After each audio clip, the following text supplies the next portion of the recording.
সালাতের অর্থ হচ্ছে নিকটবর্তী হওয়া, মুখ ঘুরানো, মুতাওয়াজ্জা হওয়া। ওই যে হযরত ইব্রাহিম আলাইহিস সালাম বলেছিলেন, ইন্নী ওয়াজ্জাহতু ওয়াজহিয়া লিল্লাযী ফাতারাস সামাওয়াতি ওয়াল আরদ।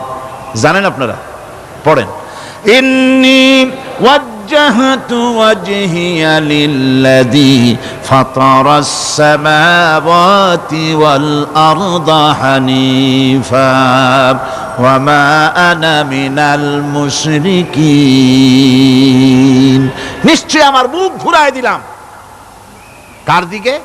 যিনি আকাশ এবং জমিনের স্রষ্টা, সব কিছুর মালিক যিনি, তার দিকে আমি মুতাওয়াজ্জা হলাম।